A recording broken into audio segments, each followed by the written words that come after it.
안녕하세요. 매주 수요일 코덱스와 친해지는 시간 헬로 코넥스 시간입니다. 요즘 대기업들도 디지털 전환에 대해서 상당히 관심이 많습니다. 디지털 트랜스포메이션 이런 부분들을 기치로 내걸고 또 여러 가지 변화의 작업을 펼치는데요. 디지털 시대 하면은 가장 중요한 게 이 데이터겠죠. 데이터의 흐름을 읽고 데이터를 모으고 분석하고 키워나가는데 20년을 들인 기업이 있습니다. 오늘은요, 데이터 스트림스의 이영상 대표 모시고 회사 자세한 이야기 나눠보도록 하겠습니다. 안녕하세요, 대표님. 네, 안녕하세요. 네. 데이터에 관한 모든 것을 다루는 업체 데이터 스트림스. 어떤 회사인지 소개를 좀 해주세요. 예, 데이터 스트림스는 2001년도에 법인화 설립이 됐고요. 21년째 그 데이터만 전문으로 사업을 전개해온 굉장히 국내에서 자랑스러워할 만한 1위 업체입니다. 2001년이요. 이 사람으로 치면은 20살 성인이 된 거잖아요. 네. 그래서 오랜 기간 동안 이 한 분야의 한 우물을 좀 파신 건데 데이터 스트림스 주요 기술은 그럼 어떤 걸까요? 데이터 스트림스는 원래 창업 시에는 대용량 데이터 처리가 전문이었습니다. 근데 그 처리라는 게 뭐냐? 그 데이터를 빨리 가공해주고 분석, 활용할 수 있도록 준비해주는 과정이에요. 이제 요즘 빅데이터 기술로 하면은 데이터 프레퍼레이션이라고 하는 부분이 가장 큰 부분이라고 할 수 있습니다. 그런데 데이터 스트림스는 이제 이런 기술들을 한마디로 얘기해서 데이터 통합이라고 저 넓게 이제 얘기를 하는데, 흩어져 있는 데이터 원천으로부터 데이터를 이렇게 수집하고 하나의 데이터로 만든 다음에 그거를 이제 분석, 활용할 수 있도록 이렇게 만들어주는 겁니다. 대표님께서 20년 전에 창업하실 때만 하더라도 빅데이터란 단어가 있었나요? 그때는 빅데이터라는 그쵸? 단어는 없었습니다. 그때부터 이미 사업을 시작을 하셔서 이제는 정말 모든 산업계에서 관심을 가지고 있는 그런 영역인데 20년 동안에 비슷한 업체들도 좀 많이 생겨났을 것 같고요. 그리고 전 세계적으로도 빅테크 업체들이 워낙에 또 빅데이터 이런 부분이 화두여가지고 데이터 스트림스만의 경쟁력이 있다면, 그리고 좀 알만한 뭐 경쟁사가 있다거나 이런 부분 좀 소개를 해주세요. 국내에서는 이제 지금까지 데이터 통합 시장에서는 경쟁자가 거의 없다시피 했고요. 주로 해외 기업들이 저희 경쟁자였고, 그 기업들과 우리가 경쟁을 해서 국내 시장을 확실하게 저희들이 지켰습니다. 지켰고, 빅데이터 시대로 넘어오면서 또 해외에서는 또 새로운 선수들이 이제 국내에 들어와서 저희들하고 지금 경쟁을 하고 있고요. 그때 이런 빅데이터 시대는 이제 여러분들 아시다시피 오픈 소스 기술을 그걸 기본으로 우리가 개발을 한 거죠. 그래서 그 오픈 소스가 이제 그게 공개된 소스니까 그거를 기반으로 이제 국내 대기업들이 저희들이랑 이제 경쟁을 하고 있고요. 이제 해외에는 이제 새로운 또 빅데이터 기업들이 저희들이랑 경쟁하고 있습니다. 네, 데이터라는 게 워낙에 장벽이 없잖아요. 뭐 국경도 없고 그러다 보니까 해외 진출을 계획하고 계시거나 혹은 뭐 진행하고 계신 부분이 있다면 좀 알려주세요. 데이터 스트림스는 이제 오랫동안 해외 시장을 개척하기 위해서 굉장히 생각을 많이 했고 여러 가지 투자도 많이 했습니다. 실제로 저희들이 이제 중국 법인을 가지고 있고, 그다음에 베트남 법인, 그다음에 미국 법인, 그리고 최근에 이제 일본 법인을 설립을 해서 운영을 하고 있습니다. 네, 그렇군요. 아무래도 시장 규모가 이 국내 데이터 관련된 시장 규모와 전 세계 좀 비교를 해주세요. 제가 상용 소프트웨어 협회장을 이제 한 10년 전에 했는데, 그때 이 시장 규모에 대해서 저희들이 연구를 좀 했어요. 그렇게 해보니까 국내 상용 소프트웨어 시장이 그 해외 글로벌 전체 시장의 100분의 1이 채 안 됐습니다. 1%도 안 된다. 예, 그렇습니다. 그래요? 그래서 국내 기업들이, 국내 소프트웨어 기업들이 글로벌에서 성공한 사례가 지금 거의 전무하다시피 하잖아요. 그래서 물론 이제 뭐 있긴 있습니다. 있는데 이제 사실은 어떤 일반 제너럴한 마켓에서 성공한 사례는 거의 전무하기 때문에 사실은 글로벌라이즈에 성공할 수 있다면 그 기업의 가치는 제가 봐서는 산술적으로만 얘기하면 100배 정도 커진다 이렇게 볼 수 있겠죠. 국내에서의 성공뿐 아니라 전 세계로 활용한다면은, 그렇다면은 그 숫자적으로는 한 100조 가까운 100배 정도 되는 그런 시장 그리고 또 그런 기업 가치가 될 거다 얘기를 해주시는 건데 예. 제가 데이터 산업 관련해서 좀 찾아보니까 데이터 주권이란 부분이 굉장히 좀 화두가 되더라고요. 네. 일단은 데이터 주권이 뭔가요? 데이터 주권은 만약에 내가 노트북을 가지고 랩탑을 가지고 있어요. 그럼 그 안에 있는 데이터는 내 거잖아요. 그렇죠. 그리고 기업들은 기업이 서버를 구매를 해서 거기다가 소프트웨어를 깔고 거기다가 자기 데이터를 두면 그게 자기 거지 않습니까? 근데 이제 클라우드 시대잖아요. 근데 클라우드 뭐 여러분도 아시다시피 아마존이나 구글이나 뭐 마이크로소프트 같은 큰 대기업들이 글로벌 기업들이 이제 클라우드 서비스를 하고 있는데 그렇게 되면 내 데이터를 거기에다가 이제 옮겨야 되는 거죠. 이제 옮겨야 되게 되면 단순하게 거기서 서버만 내가 서비스를 받는 게 아니라 하드웨어만 서비스 받는 게 아니라 결국은 거기서 소프트웨어도 다 같이 제공을 해줘요. 자기 걸로. 그러니까 쉽게 얘기하면 마이크로소프트가 우리가 그 윈도우즈를 사면 뭐 파워포인트도 있고 뭐 이메일도 있고 뭐 다 있잖아요. 네. 이런 식이 돼 버리는 거죠. 그러니까 요즘에 안 그래도 노트북을 사면 예전에는 그 마이크로소프트 프로그램을 설치를 해서 깔아야 되는데 그렇게 안 하더라고요. 지금 이제 하나로 클라우드에다가. 그게 클라우드하고 비슷하게 이제 가는 거죠. 예. 이제 그렇게 되면 결국은 나는 내 데이터만 거기다가 놓고 사실은 저는 이제 서비스만 내가 개발해가지고 이제 운영하는 게 되는 거죠. 그렇게 되면 사실은 그 데이터가 과연 내 항상 것인가? 내 거라고 할 수 있는가? 남한테 이제 위탁을 하는 거잖아요. 이제 이런 그렇죠. 것들 때문에 한국에서는 클라우드 비즈니스가 그렇게 그동안 한 미국에 비해서 한 10년 뒤져 있어요. 네. 그렇지만 이제 최근에 보면 관련된 회사들이 이제 주가가 굉장히 오르고 하는 거 보면 네. 이제 이런 시대가 열리고 있다 이렇게 보는 거고요. 특히나 이제 글로벌화된 대기업들이 이제 이런 어떤 그 추세를 이제 선도를 하고 있습니다.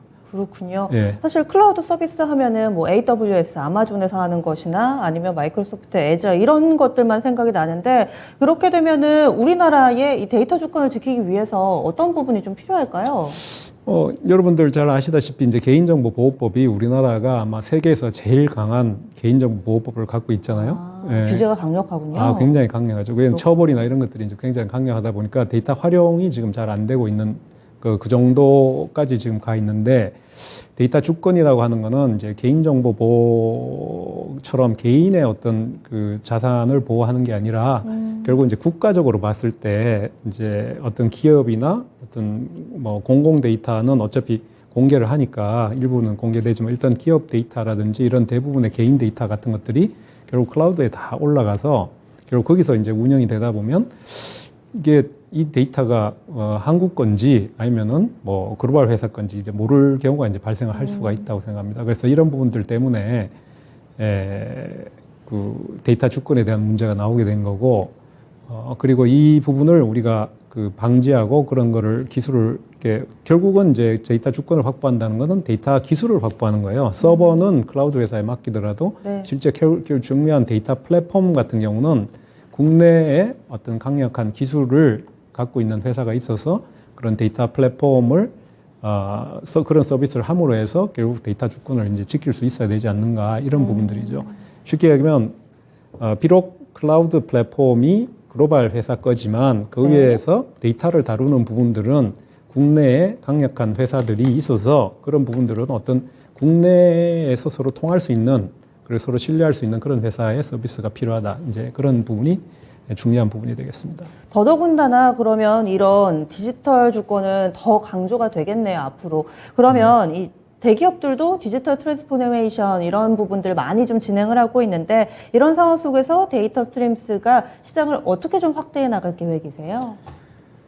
데이터 스트림스는 뭐 기존의 시장은 결국 이제 기존 시장 경쟁 체제로 이제 가지만 클라우드로 가게 되면 결국 플랫폼으로 가게 되거든요. 그래서 저희들이 이제 강력한 점은 뭐냐면 단순한 하나의 제품 서비스를 하는 게 아니라 저희들이 거의 20년간에 걸쳐서 900억 이상을 투입해서 만든 제품들이 한 14개가 하나로 이제 돌아갑니다. 그래서 테라원이라는 제품으로 하나로 돌아가는데 이것을 이제 플랫폼화 시키면 거기서 데이터 서비스를 그대로 할 수 있는 거예요. 그래서 데이터 플랫폼화 시킴으로 해서 어떤 플랫폼 비즈니스에 맞는 그런 시대의 어떤 요구에 맞는 그런 형태로 저희들이 비즈니스를 계속해 나갈 수 있는 거죠. 그렇군요.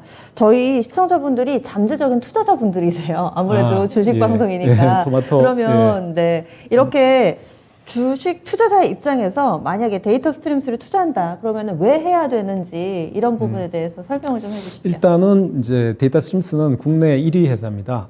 기술적으로나 어떤 시장에서나 이제 1위를 이제 유지하고 있고, 두 번째는 어떤 미래 성장성을 봤을 때 결국은 디지털 전환 시대라고 이제 앵커님도 이제 시작하실 때 말씀하셨는데, 결국 디지털 전환이 되면 모든 그 디바이스나 우리 환경에서 디지털 데이터가 생성을 하잖아요. 이제 이런 네. 데이터를 누가 효과적으로 수집하고 모아서 가공해서 분석할 수 있도록 할 거냐라는 이제 이슈가 있지 않습니까? 네. 이제 이럴 때 데이터 스트림스가 가장 유력한 이제 주자가 될 수 있다라는 거죠. 업계 1위라는 것만으로도 솔깃합니다. 예, 예. 그렇다면 지금은 코넥스에 계신데요. 코스닥 이전 상장 계획 있으세요?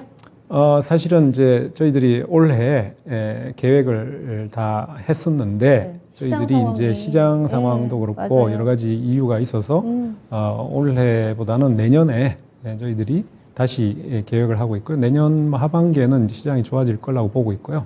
그래서 아마 내년 상반기 중에 네. 아마 신청이 들어갈 것 같습니다. 알겠습니다. 그래서 내년에는 코스닥에서 만나볼 수도 있을 네. 것 같은데 그렇다면 향후의 계획과 이 회사를 어떻게 키워나가실 건지 비전을 소개해 주세요. 뭐 아까도 말씀드렸습니다만은 이제 그 시장 환경이 플랫폼으로 다 변하고 있잖아요. 그래서 이제 플랫폼에 맞는 뭐 기술적으로는 완성이 돼 있습니다만은 완성이라기보다 모든 걸 갖추고 있습니다만은 이제 새로운 시장에 맞게 어떤 서비스나 어떤 제품력을 강화하는 부분들이 있겠죠. 그런 네. 부분들을 이제 저희들이 지속적으로 해야 되고, 두 번째는 아까도 말씀드렸습니다만은 글로벌라이즈를 뭔가 인지도 있게 한다는 것만 해도 저희 회사의 가치가 한 10배 정도는 올라갈 걸로 생각이 돼요. 왜냐하면 전체가 100배니까 그렇죠. 그 중에 10분의 1만 해도 10배 올라가지 않을까 이렇게 생각을 해요. 그래서 글로벌라이즈 하는 부분에 대해서 지속적으로 저희들이 투자를 하고 네. 있고, 우리 내부적으로 글로벌 팀이 있습니다. 다 외국인들로 이렇게 이게 만들어져 있는데 이분들이 네. 또 굉장히 잘 하고 있어요. 그래서 글로벌라이즈 하는데 저희들이 총력을 다 하고 있습니다. 네. 마지막으로 한국 중소벤처 디지털 혁신협회 올해 출범을 했는데 초대 회장님이세요. 네. 네. 어떤 기구인지 그리고 앞으로의 포부는 어떤지 좀 간략하게만 소개를 해주세요. 예, 아까도 말씀드렸습니다만은 이제 앞으로 클라우드고 어떤 플랫폼화 돼가고 있죠. 모든 시장 환경이 이제 그렇게 갈 거라는 걸 우리가 예상할 수 있고요. 이제 그렇게 했을 때 글로벌 대기업들의 기술들이 다 판을 치게 되겠죠. 이제 그럴 경우에 결국 그에 대한 수혜자들은 대기업들이나 굉장히 그 글로벌 기업들이 수혜자가 되겠죠. 그렇지만 중소 중견기업이나 어떤 스타트업이나 그다음에 중소상공인들 같은 경우는 사실은 한쪽에서는 뭐 첨단으로 디지털 기술이 발전하고 있지만 한쪽에서는 사실은 그런데 혜택을 거의 못 받고 있는 거잖아요. 이제 이런 네. 부분들을 우리가 국내 기술을 가지고 국내에 우리가 1위 하는 회사들이 좀 모여서 우리가 머리를 맞대고 우리가 플랫폼을 구현해보고 실제 실증을 해봄으로 해서 네. 이런 그 공유 경제 서비스라든지 무슨 온라인 공판장이라 이런 것들을 우리가 국내 플랫폼 위에서 구현을 해보는 거예요. 그래서 실제 소상공인들이라든지 아니면 스타트업들이 있잖아. 스타트업들도 스타트업이 대부분 보면 뭐 그 어쨌든 데이터가 필요한 거고요. 그다음에 네. DBMS를 뭐 이렇게 오픈 소스나 이런 DBMS 가지고 이렇게 서비스를 하는 거죠. 네. 근데 그런 기술들이 제한이 돼 있기 때문에 네. 저희들이 국내 1위 업체들이 모여서 이런 플랫폼 서비스를 하면서 그런 데 대한 어떤 요구사항을 충족을 시켜주는 거죠. 예, 알겠습니다. 앞으로 좀 어깨가 무거우시겠어요? 응원 네. 많이 하겠습니다. 네, 고맙습니다. 감사합니다. 네, 감사합니다. 네, 오늘 이 시간 데이터 스트림스 만나봤습니다. 데이터의 스트림, 그 흐름을 읽는 것뿐만 아니라 앞서서 견인하고 있습니다. 뿐만 아니라 우리나라 이 K 데이터의 선두주자가 되지 않을까라는 기대도 함께 해보는데요. 앞으로의 행보도 많은 관심 바랍니다. 다양한 투자 판단에 대한 도움 말씀드렸습니다. 종목의 상승 하락을 보장하지는 않습니다. 다음 주에 또 알찬 기업 소개해드리러 다시 찾아올게요. 고맙습니다.